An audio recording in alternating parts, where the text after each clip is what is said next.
We got Ibo Aslan taking on Ion Cutelaba, and this fight is the second fight on the main card of UFC Seattle this coming weekend. I believe that it is going to be a very interesting fight because Ion Cutelaba has been in the UFC a long time now, and Ibo Aslan is still very new to the UFC. Ibo Aslan won his last fight in like a minute, and it was very impressive because he was able to overwhelm his opponent. That fight was also a breakout performance for him because his fight was moved up the card to a pay-per-view featured prelim, and he delivered more than what was expected from him. This fight between Cutelaba and Aslan is probably ending by knockout because both guys are known for having short fights, lots of knockdowns, and most of their wins coming from TKO. My prediction for this fight is going to be Aslan to win the fight by TKO because he's younger, he's newer, and he's just in better shape to take over. There is a reason why they call him the last Ottoman. The light heavyweight division is very shallow, so I think after this fight, one more will break him into the rankings. Rob Font is taking on John Matsumoto this weekend, and he is a 16-0 undefeated prospect. But I don't think there's very much of a chance for him, because Rob Font is one of the most experienced ranked fighters in the UFC now. He's only fought the best in the division for the last so many years. Rob Font is coming off of an impressive victory against Kyler Phillips towards the end of last year, where he was able to win by the decision because he used good takedown defense and his jab, which he is known for. He also started working with George St. Pierre's coach about a year ago or something like that. Now, with Firas Zahabi in his corner, he can go on a little run and find himself closer to the top 6 and can reach where the guys in the main event are right now. I think he wins this fight by TKO because the guy he is fighting is not very good even though he is 16-0. I mean, the guy went to a decision with Brad Katona, who is very poor and only came back to the UFC because he won the Ultimate Fighter. So I don't know what the odds are on that one, but expect the other guy to go from 16-0 to 16-1. John Silva is looking like -575, a favorite in his fight against some random Armenian guy named Melsik Bagdasaryan. I think John Silva is going to win this fight very clearly because he's a much better fighter, and he's going to be a ranked fighter soon enough too. So I don't know why they keep feeding him cans because he has shown that he is a fighter of much higher quality than that. His last 2 wins are much higher quality than this because he beat Drew Dober and Charles Jourdain before this, who were both quality fighters in the weight class above and in 145 as well. I think John Silva should be fighting someone like Giga Chikadze instead of this Melsik dude. So my prediction for this fight, which is going to be a very clear one, is for John Silva to win this fight by TKO because he is a brawler and a very wild man.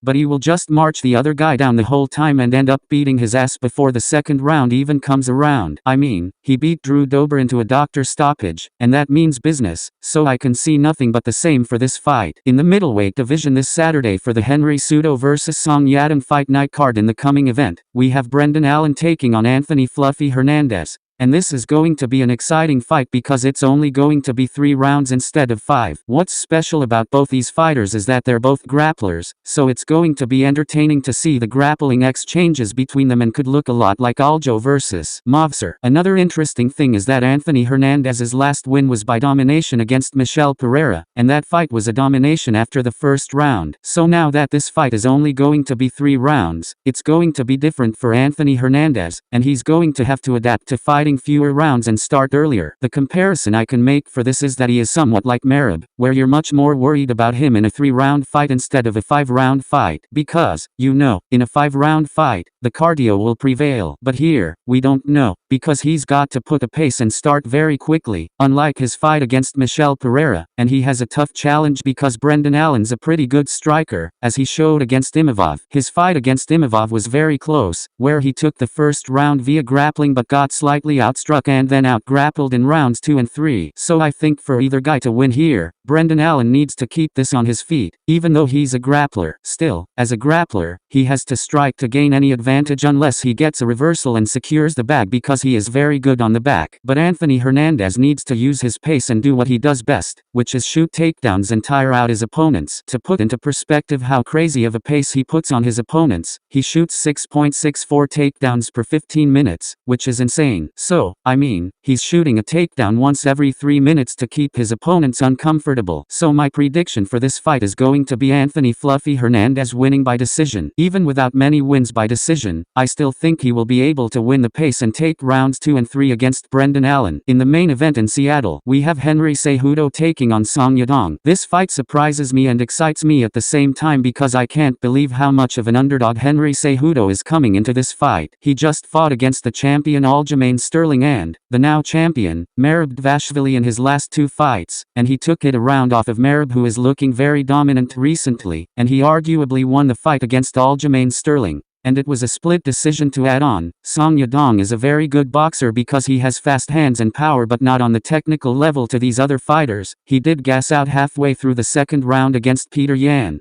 And he doesn't have the highest IQ, because he barely beat Chris Gutierrez, who came in on short notice last year, and it was a pretty bad fight on top of that.